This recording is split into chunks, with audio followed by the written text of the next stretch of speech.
बिस्मिल्लाहिर्रहमानिर्रहीम। अस्सलाम वालेकुम। आप देख रहे हैं cute of Quranic YouTube channel. आज मैं आपके साथ एक पुरकैफ मसनून अमल बयान करूँगी।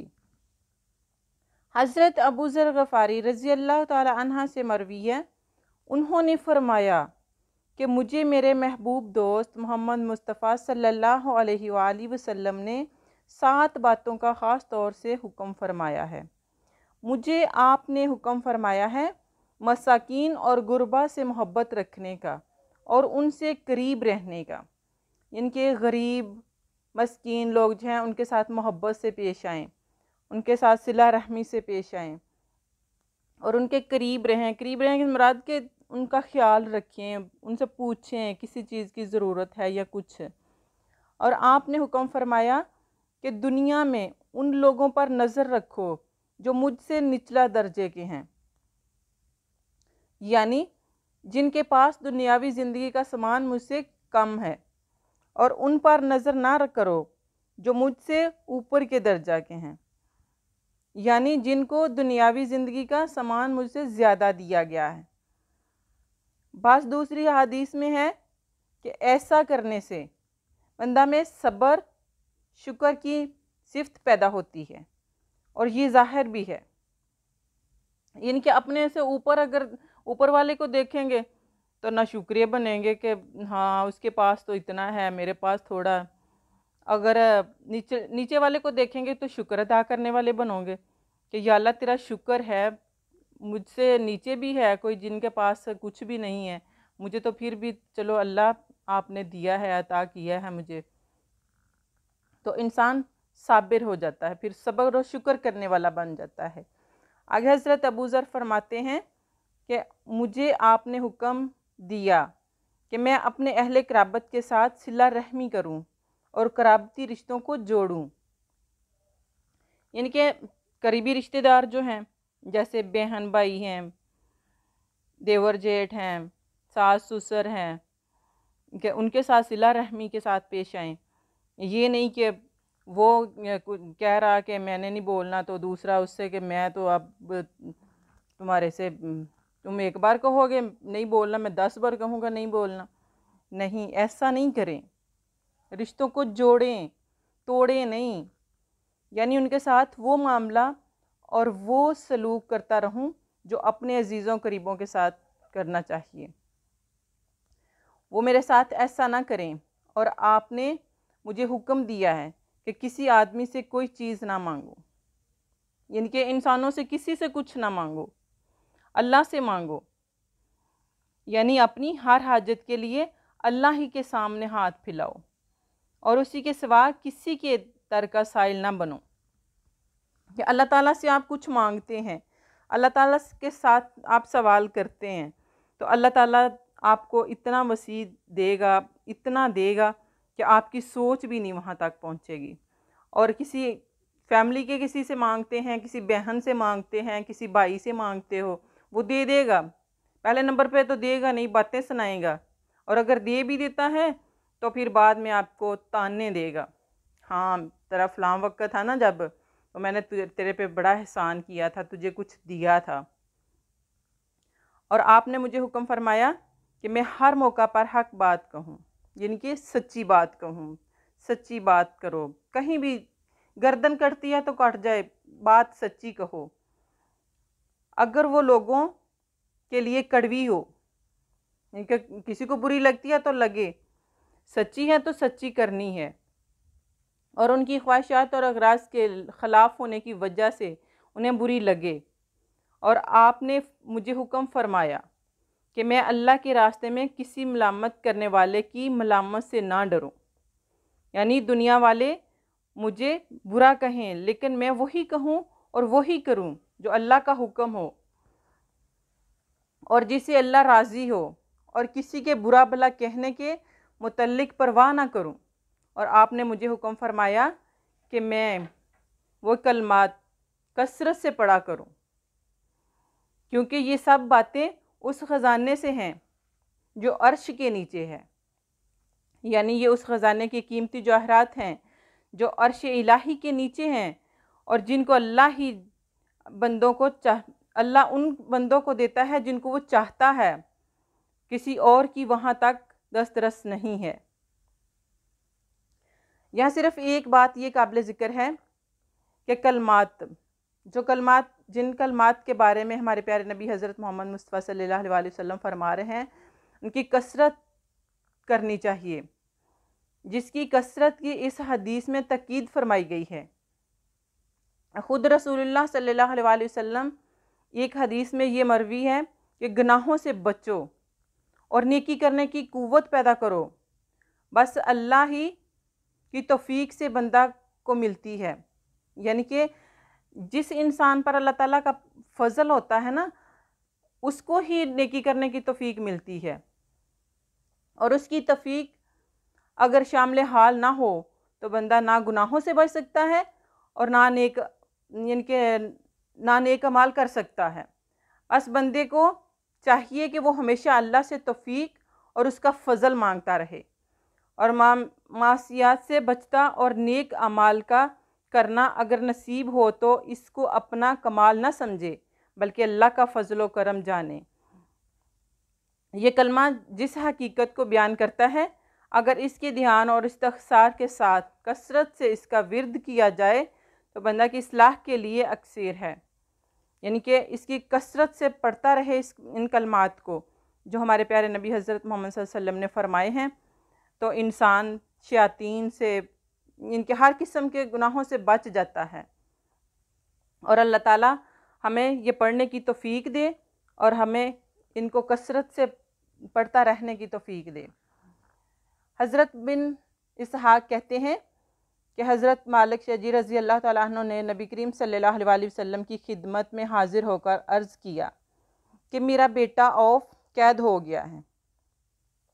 हज़ूर अकरम सल्लल्लाहु अलैहि वसल्लम ने फरमाया, इसके पास इनके पैगाम भेजा कि जाओ उसको कहो कि प्यारे नबी हज़रत मोहम्मद सल्लल्लाहु अलैहि वसल्लम इसे फरमा रहे हैं कि वो ये कलमात पढ़ें, कसरत से पढ़ें। कासिम ने जाकर हज़रत औफ रज़ी अल्लाह ताला अन्हो को हज़ूर अकरम सल्लल्लाहु अलैहि वसल्लम का पैगाम पहुंचा दिया।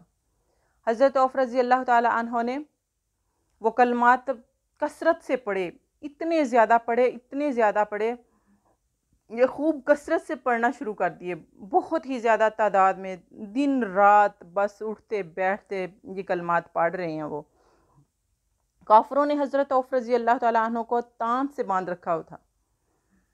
एक दिन वो तान टूट कर गिर गई तो हज़रत औफ रज़ी अल्लाह ताला अन्हा कैद से बाहर निकल आए। जब इर्द गिर्द देखा तो बाहर आकर उन्होंने चारों तरफ देखा, उन लोगों की एक ऊँटनी वहाँ मौजूद थी। उन्होंने वही पकड़ी और हज़रत औफ रज़ी अल्लाह ताला अन्हु इस पर सवार हो गए। आगे गए तो देखा कि इन काफरों के सारे जानवर एक जगह जमा हैं। उन्होंने जानवरों को एक आवाज़ लगाई तो सारे जानवर इकट्ठे हो गए और उसके पीछे चल पड़े। फिर उन्होंने अचानक अपने माँ बाप के घर, यानी कि अपने घर के दरवाजे के पर पहुँच गए। जाकर आवाज़ लगाई तो वालिद ने कहा, रब्बे काबा की कसम, ये तो औफ की आवाज़ है, तो वो तो कैद है, वो कहाँ से आ सकता है, हमारा वहम है शायद। तो उनकी वालदा ने कहा, हाय ये औफ कैसे हो सकता है, औफ तो तान की तकलीफ़ में गिरफ्तार है। बहरहाल वालिद और खादिम दौड़कर दरवाजे पर गए तो देखा कि वाकई हज़रत औफ रज़ी अल्लाह ताला अन्हु मौजूद हैं और सारा मैदान ऊँटों से भरा हुआ है। हज़रत औफ रज़ी अल्लाह ताला अन्हा ने अपने वालिद को अपना और ऊँटों का सारा किस्सा सुनाया। उनके वालिद ने जाकर हज़ूर सल्लल्लाहु अलैहि वसल्लम से ये सब कुछ बताया तो हज़ूर अकरम सल्लल्लाहु अलैहि वसल्लम ने उनसे फरमाया कि उन ऊँटों के साथ तुम जो चाहो करो।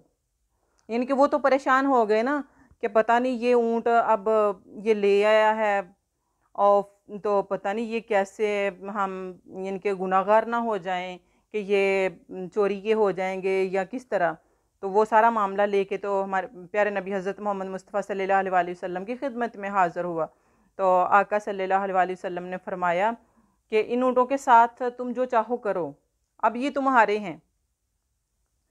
अपने ऊँटों के साथ तुम जो कुछ करते हो वही इनके साथ करो, इनके जैसा इनके साथ मर्ज़ी करो, इनको खेती बाड़ी के लिए इस्तेमाल करो, सवारी के लिए इस्तेमाल करो, जैसा मर्ज़ी के जैसा आपका दिल चाहता है इसको करो। तो हज़रत औफ बिन रज़ी अल्लाह ताला अन्हु कहते हैं कि मैंने जब से ये कलमात पढ़ने शुरू किए, जब से मैंने ये कलमात पढ़े, दिन रात में पढ़ता था, मैं इनका विर्द करता था। तो मेरे वालिद भी पढ़ते थे, मेरी माँ भी पढ़ती थी, हम सब यानी मेरे पूरी फैमिली वाले ही इसको पढ़ रहे थे। तो अल्लाह ताला ने इन कलमात की बरकत से हमें कितनी बड़ी इनके आजमाइश से भी निकाल दिया, कैद से भी छुटकारा हासिल हो गया, और कितनी बड़ी ऊँटों की तादाद अल्लाह ताला ने अता फरमा दी, और ये रिज़्क़ का वसीला भी बना दिया। और उस वक़्त फिर अल्लाह ताला ने कुरान मजीद में, कुरान हकीम में, कलाम इलाही में, जिसकी 6666 आयात हैं, 114 सूरा है और 30 पारे हैं, कलाम इलाही में क्या नहीं है। हमें हर कुछ मिल सकता है, हम देखें तो सही। हमें तो तौफीक नहीं है कि कुरान को खोलें, उसको पढ़ें, उसको देखें, उसमें हर चीज़ का हल है, हर चीज़ मिल सकती है। फिर अल्लाह ताला ने प्यारे नबी सल्लल्लाहु अलैहि वसल्लम पर ये आयत नाज़िल फरमाई, और मैं तक़िल्लाहि यजअल लहु मख़रजन व यरज़ुक़हु मिन हैसु ला यहतसिब व मन यतवक्कलु अलल्लाहि फहुवा हस्बुहु। सूरह तलाक की ये आयत नंबर 30 है, तीसरी आयत है ये। इसका तर्जुमा कुछ इस तरह से है, जो शख्स अल्लाह ताला से डरता है, अल्लाह ताला उसके लिए निजात की शक्ल निकाल देता है और इसको ऐसी जगह से रिज़्क़ पहुंचाता है जहां इसका गुमान भी नहीं होता। और जो शख्स अल्लाह ताला पर तवक्कल करेगा तो अल्लाह ताला उसके लिए काफ़ी है। देखिए, अब इस आयत में अल्लाह ताला ने कितनी खूबसूरती के साथ ये फरमा दिया कि जो इंसान अल्लाह ताला से डर रहा है, अल्लाह ताला उसको अता करता है रिज़्क़ भी, हर तरह के हर तरह की अल्लाह ताला नेमत से नवाजता है उस बंदे को जो अल्लाह ताला से डरता है और अल्लाह ताला से डर कर अल्लाह ताला की इबादत करता है और अल्लाह ताला के कलाम पाक के साथ अल्लाह ताला से मांगता है। हुज़ूर सल्लल्लाहु अलैहि वसल्लम ने फरमाया, ए अब्दुल्ला बिन कैस, क्या मैं तुम्हें जन्नत के ख़जानों में से एक ख़जाने के मुतल्लिक ना बता दूँ? मैंने अर्ज़ किया, या रसूलुल्लाह सल्लल्लाहु अलैहि वसल्लम, क्यों नहीं, ज़रूर बताएं। आप सल्लल्लाहु अलैहि वसल्लम ने फरमाया, तुम कहो, ला हौला वला कुव्वता इल्ला बिल्लाहिल अलिय्यिल अज़ीम। यही वो कलमात हैं जो औफ बिन रज़ी अल्लाह ताला अन्हा ने पढ़े कैद में, और अल्लाह ताला ने उनको ऊँट भी दे दिए, इतने बड़े बड़े ख़जाने दे दिए और कैदी से रहाई भी दे दी। घर से निकलते वक़्त बिस्मिल्लाह ला हौला वला कुव्वता इल्ला बिल्लाह पढ़ने वाला अल्लाह के हिफ्ज़ व ईमान में आ जाता है। कोई परेशानी, ख़तरा या महम दरपेश हो तो रोज़ाना 200 मरतबा ला हौला वला कुव्वता इल्ला बिल्लाह पढ़ें। रोज़ाना नमाज़ फ़जर के बाद सुबहानल्लाहिल अज़ीम व बिहम्दिही ला हौला वला कुव्वता इल्ला बिल्लाहिल अलिय्यिल अज़ीम पढ़ने से वहम, दीवानगी, जिसाम, गुर्बत और बढ़ापे की कमज़ोरी से महफूज रह सकते हैं। सांस यानी दमा से हिफाजत के लिए रोज़ाना 70 मरतबा ला हौला वला कुव्वता इल्ला बिल्लाह पढ़ें। ला हौला वला कुव्वता इल्ला बिल्लाहिल अलिय्यिल अज़ीम पढ़ने से शयातीन दूर भाग जाते हैं, और अल्लाह ताला फरमाता है कि इंसान जो भी ला हौला वला कुव्वता इल्ला बिल्लाहिल अलिय्यिल अज़ीम को 100 बार पढ़ता है सुबह को, तो अल्लाह ताला उस पर जन्नत वाजिब कर देते हैं। यानी कि जन्नत के जितने दरवाज़े हैं, सब दरवाज़ों की ये समझ लें कि ये चाबी है, ला हौला वला कुव्वता इल्ला बिल्लाहिल अलिय्यिल अज़ीम। जिस तरह दुनिया में तमीर मकान के लिए सीमेंट, बजरी वगैरह इस्तेमाल होता है, इसी तरह जन्नत में तमीर रहाइश का सामान ये 5 कलमात हैं। इनके सुबहानल्लाहि व बिहम्दिही, सुबहानल्लाहि वल्हम्दुलिल्लाहि वला इलाहा इल्लल्लाहु वल्लाहु अकबर वला हौला वला कुव्वता इल्ला बिल्लाहिल अलिय्यिल अज़ीम। जैसे ही हम पढ़ना छोड़ेंगे तो हमारी तमीर भी वहीं रुक जाएगी। तो इससे अच्छा है ना कि हम अल्लाह ताला, दुनिया के घरों की हमें फ़िक्र है कि हमने ये घर बनाना है, इसकी तमीर करनी है, इसको सजाना है, इसको संवारना है। तो इसी तरह ही हम अपने आखिरत के घरों की भी तमीर के लिए कुछ करें, जो हमारी, यानी कि वो ज़िंदगी बहुत लंबी है, वो ज़िंदगी ख़त्म होने वाली नहीं है, ये तो ख़त्म हो जानी है। तो उस ज़िंदगी के लिए हमें चाहिए कि हम उस के लिए हमें इंतज़ाम करना चाहिए, कि उसके लिए हमें घर बनाने चाहिए। ला हौला वला कुव्वता पढ़ें तो इनकी बात पर असर होगा और जल्दी ही वुसअत रिज़्क़ होगा। इनके जितना आप ला हौला वला कुव्वता पढ़ेंगे, आपके रिज़्क़ में वुसअत होगी बहुत ज़्यादा। आप बहुत ज़्यादा, यानी कि आपके गुमान में भी नहीं होगा कि आपको अल्लाह ताला किधर से दे रहा है। ला हौला वला कुव्वता की तस्बीह एक पढ़ने से आपकी ज़िंदगी की काया ही पलट जाएगी। आप जैसा चाहेंगे वैसा ही हो जाएगा। आपकी ज़िंदगी में आसानियाँ पैदा हो जाएँगी। आप देखें, अगर नमाज़ नहीं पढ़ते, नमाज़ पढ़ना शुरू हो जाएंगे, ला हौला वला कुव्वता पढ़ेंगे, शैतान आपको आपके करीब नहीं आएगा।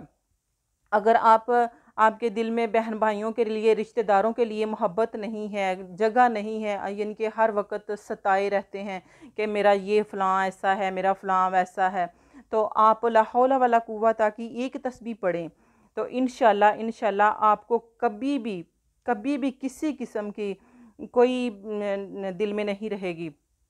और बाज़ लोगों को बहुत ज़्यादा आदत होती है गालियाँ देने की। तो आप जब ये पढ़ना शुरू कर दें, ला हौला वला कुव्वता की एक तस्बीह पढ़ना शुरू कर दें, तो इंशाल्लाह अल्लाह पे बहुत तवक्कल है कि आपकी ज़ुबान पे कभी भी गाली नहीं आएगी, कभी भी गाली आपकी ज़ुबान पे नहीं आएगी। अगर आप एक तस्बीह ला हौला वला कुव्वता की पढ़ना शुरू कर दें, तो आपकी ज़ुबान पे इंशाल्लाह अल्लाह आपके ज़ुबान पे अच्छे कलमात ही लाएगा और आपकी ज़ुबान पे हमेशा अल्लाह का ज़िक्र ही रहेगा। आपकी ज़ुबान कभी गलत किसी बात पे नहीं जाएगी। आपकी ज़ुबान गलत किसी के ऊपर बुहतान नहीं लगाएगी। आपकी ज़ुबान से गलत अल्फाज नहीं निकलेंगे। आप हमेशा आपके दिल में, आपके दिमाग में अपनों के लिए मोहब्बत होगी, अपनों के लिए खलूस होगा, प्यार होगा।